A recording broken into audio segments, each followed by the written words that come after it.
Wednesday, 5 o'clock. It is time for First Things First overtime, and we have Ben Johnson coming up. About 20 minutes. Do you ask him about his enthusiastic locker room speeches? Oh, yeah, right off the top. It's in the plan. It might come up the whole time. Who knows? I'm trying to be my best. Good, better, never let it rest. Okay. until your good gets better. I think I'm going to start supporting Ben Johnson. Too late. No, I think I have a lot of old, pent-up Patriots, Bears. Yeah, 1985. From the 85 Super Bowl? Yeah, dude, I'm You old. guys getting beat, what was it, 55-10? It wasn't great. 46 now. 40, thank you. I got you. First Things First overtime right now. We're starting with Getting Philly with it. the... I get it. Just say it, gotta Kate, say I'll it. be. starting in Green Bay, where the first-place Packers will take on the first-place Eagles. Eagles GM Howie Roseman added Jalen Phillips from the Dolphins, Jair Alexander from the Ravens. That was short-lived. Yeah, classic one by me. That was. Thank you. Lamar was so happy, I don't even know if they played together. Michael Carter the second Good riddance. from the Jets. Wow, bro. I mean, And You probably love the recently, toys, you know? Brandon Graham from retirement. Did the Eagles do enough to go back-to-back? Yeah, I normally let the confetti fall on my head. Running I don't just plop it on my head. I thought that the Eagles had enough to go back-to-back before any trades were made.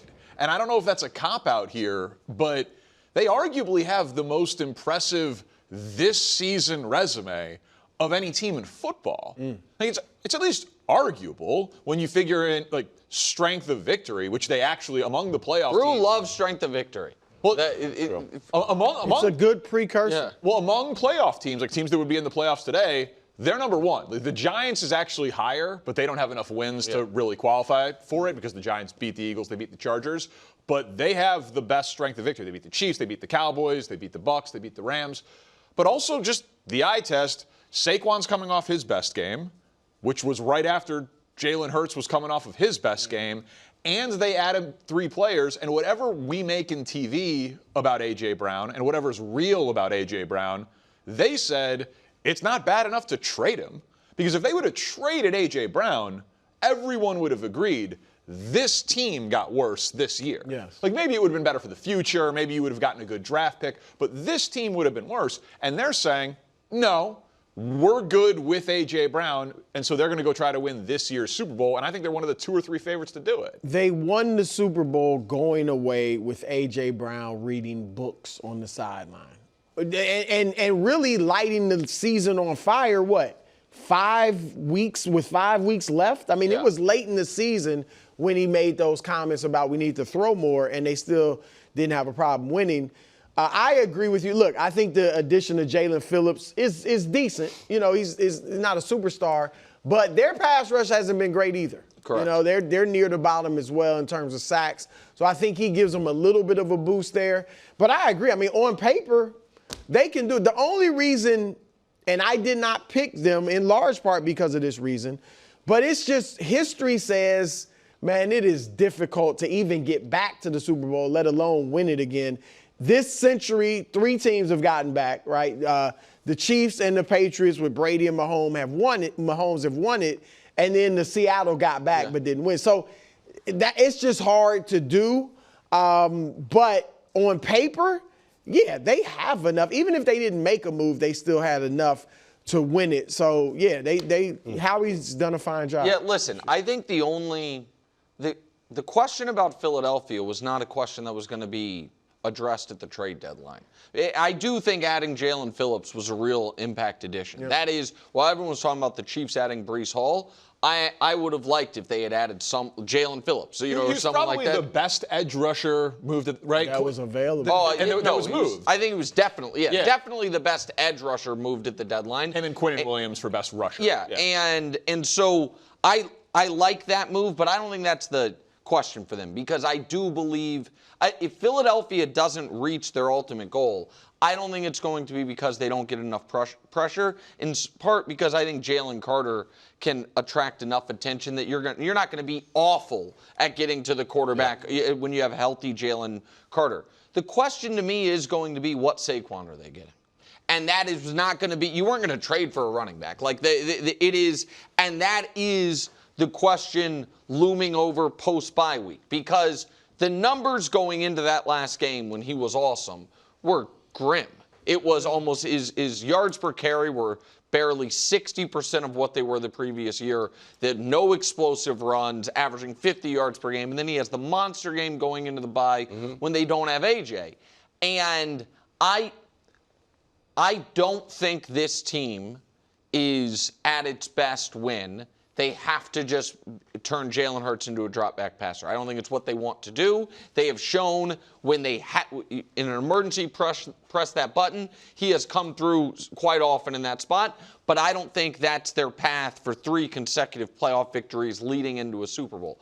I think it's the type of team they have tried to be since Jalen Hurts has been there, which is a run-first, play-action, Jalen Hurts deep bomb or Jalen Hurts with his legs. And Jalen's not running as much this year, and they need Saquon. So that, to me, is the overwhelming question about your Super Bowl pick was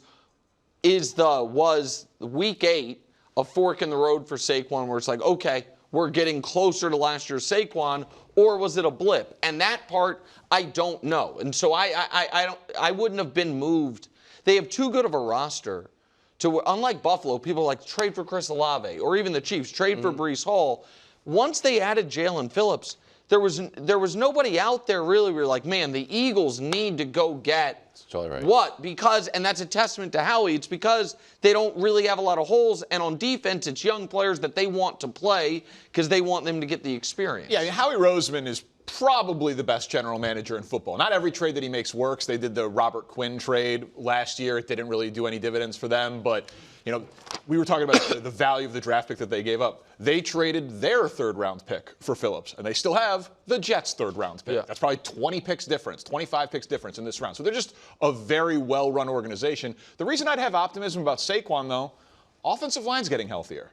Like if the offensive line is healthy and he can get back to last year where those yards before contact, he was best in the NFL, which is what it looked like in that last game, he's good. Like I don't think Saquon fell off a cliff here.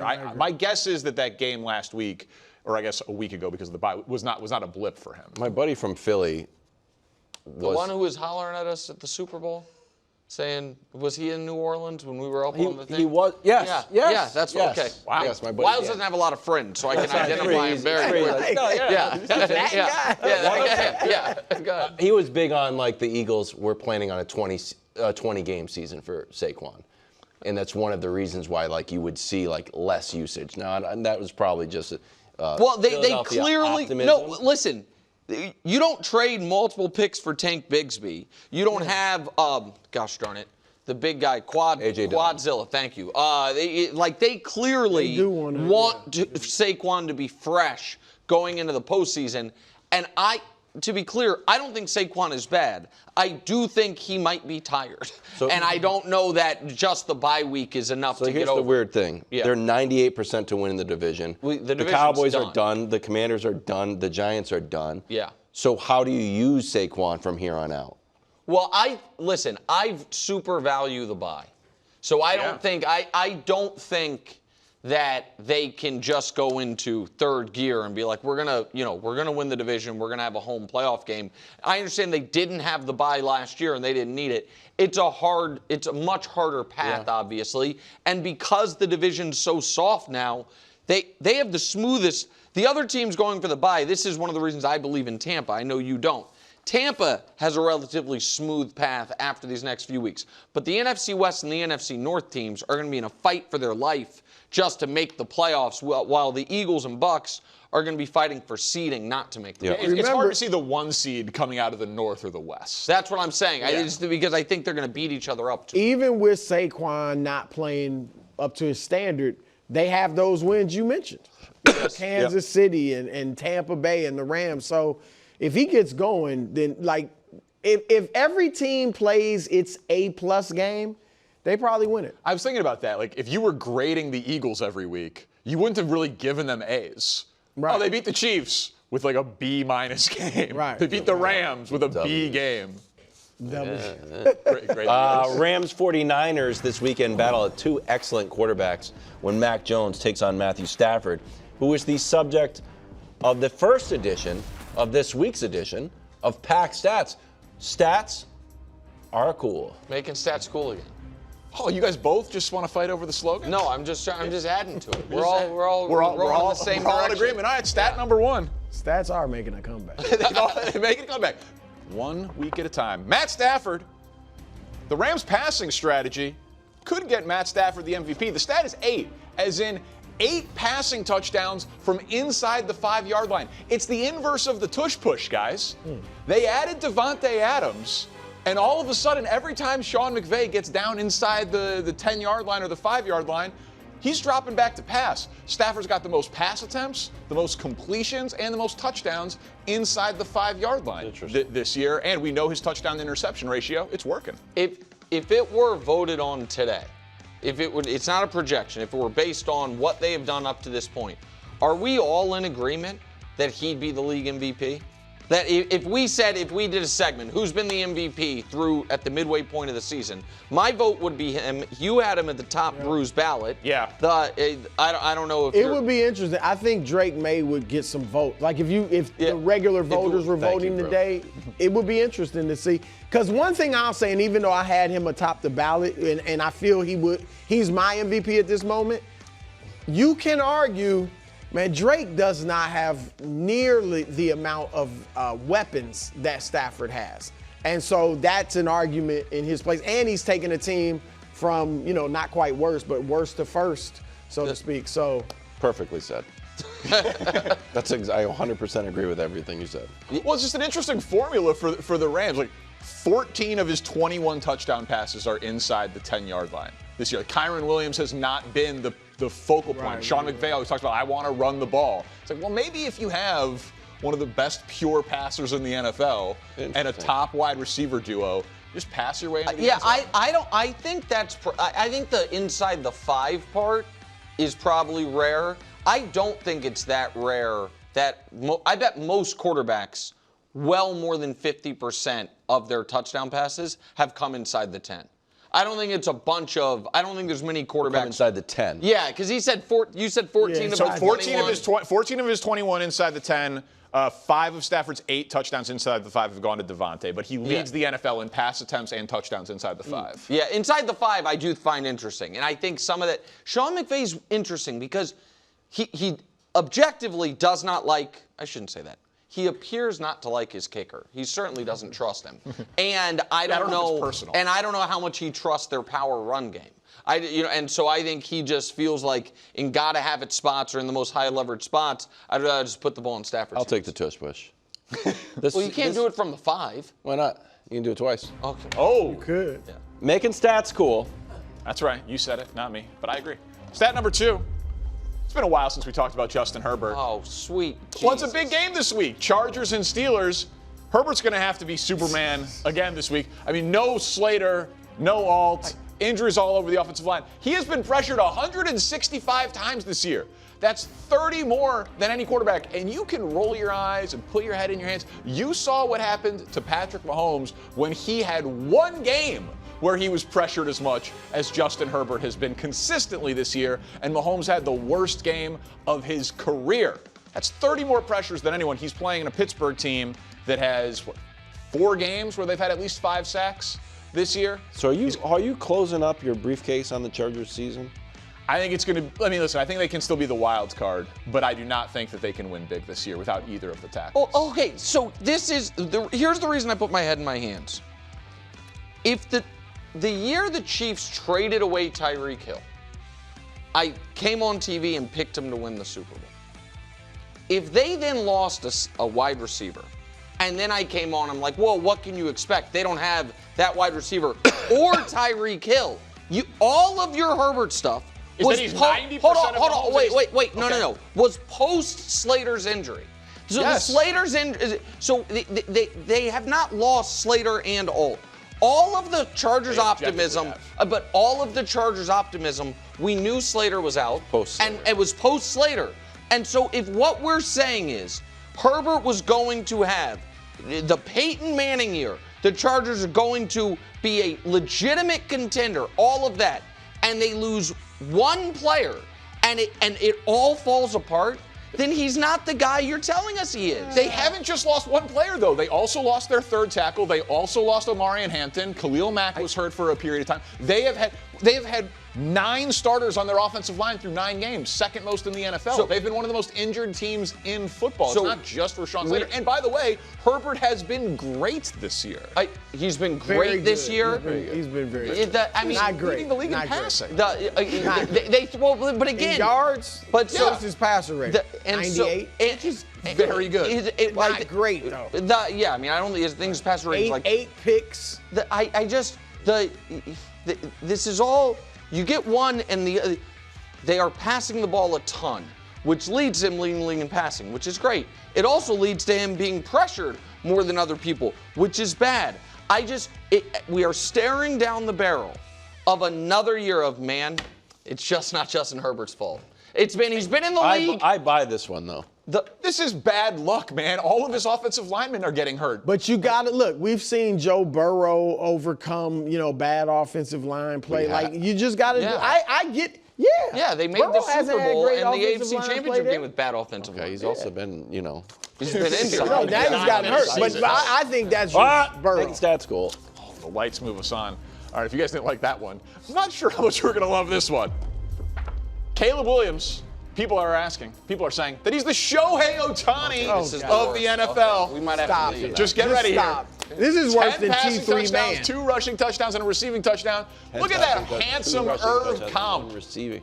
Irv Comp. And 2 catches in And a 2 season. catches. That's right. You got to Or else Josh Allen would have been on it last year. You got to go back to Irv Comp. Fun fact about Irv Comp, Nick. He can only see out of one eye. Oh. True story. Yeah. Look at this handsome fella. Okay. That's Irv Comp. I mean, honestly, Shohei Ohtani, we would do stats. We'd be like the first player since Jim Grunting Shaw. This is all because he caught 1 extra pass. I did like that he caught the pass. But he caught 2. He in caught one 1 on game. the Philly special and then 1 in the middle of the field. I'm just saying, does your quarterback have 10 passing touchdowns, 2 rushing touchdowns, a receiving touchdown, and 2 catches? No, he doesn't. No, because they would never be like, hey, Patrick, we want you to go run a seam route against the safety. Well, it's not as good of an athlete. Not what they're going to A want. little bit of a unicorn. Yeah. Shohei Ohtani of football, bro. That's too much, though, but I like it. It's too much. It's too much, It's but I like too it. much. And I understand it might be trying to butter up Ben Johnson because he's about to be on, be like, oh, Danny's my guy, he's calling. But I bet even Ben Johnson would say it's a little too much. It's a little too much. All right, well, then I'll just zoom out and I'll bring this up with Ben Johnson in a little bit.